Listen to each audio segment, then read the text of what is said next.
दोस्तों, आज के समय में धन किसे नहीं चाहिए। धन के महत्व को हर कोई जानता है, इसलिए सब धन पाने की इच्छा रखते हैं। दोस्तों, आपने अपने जीवन में अनुभव किया होगा कि किसी किसी को कम मेहनत में भी काफ़ी कुछ मिल जाता है जो वह चाहता है, और कई लोगों को पूरी ज़िंदगी मेहनत करने के बाद भी कुछ हाथ नहीं लगता।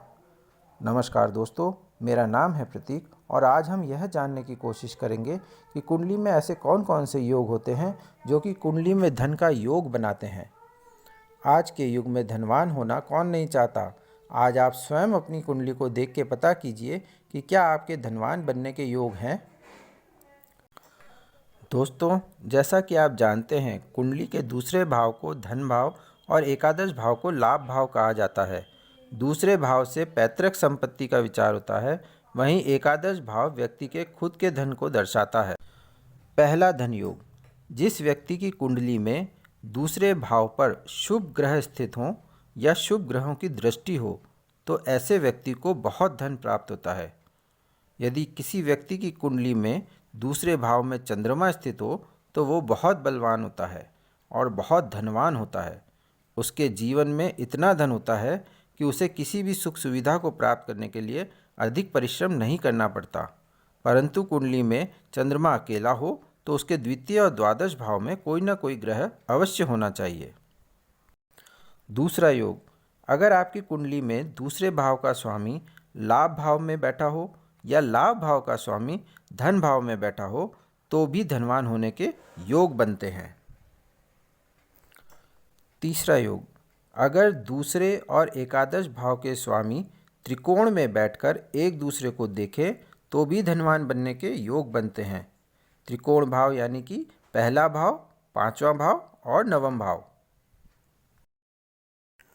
अगर छठे भाव का स्वामी एकादश भाव के स्वामी के साथ छठे या एकादश भाव में हो, तो ऐसा व्यक्ति पहले नौकरी करता है और फिर धीरे धीरे बड़ा व्यापारी बनता है। अगर किसी व्यक्ति की कुंडली में शनि, मंगल, राहु जैसे ग्रह धन भाव में बलवान होकर बैठे हों, तो ऐसे व्यक्ति को परिवार के द्वारा संपत्ति मिलती है। दूसरे भाव का स्वामी और लाभ भाव का स्वामी अगर आठवें भाव के स्वामी के साथ उसी भाव में बलवान होकर बैठे, तो ऐसे व्यक्ति पर हमेशा देवताओं की कृपा बनी रहती है और ऐसे व्यक्ति को गुप्त धन प्राप्त होने की भी संभावना होती है। अगर किसी व्यक्ति की कुंडली में उच्च का सूर्य, गुरु या बुध के साथ लाभ भाव में हो, तो ऐसा व्यक्ति बड़ा कारोबारी बनता है। अगर किसी व्यक्ति के दशम स्थान में सूर्य शुक्र या सूर्य राहु की युति हो और दशम भाव का स्वामी चतुर्थ स्थान में हो, तो ऐसे व्यक्ति को पिता के द्वारा धन प्राप्त होता है। और यदि अगर चौथे भाव में चंद्र शुक्र की युति हो तो चौथा घर बलवान हो, ऐसे व्यक्ति को माता के द्वारा धन प्राप्त होता है। तो दोस्तों, आज हमने यह जाना कि कुंडली में कौन कौन से ऐसे योग हैं जो धन योग बनाते हैं। तो आप भी अपनी कुंडली में चेक कीजिए कि क्या यह योग आपकी कुंडली में बन रहे हैं और आप कितने धनवान बनेंगे। धन्यवाद।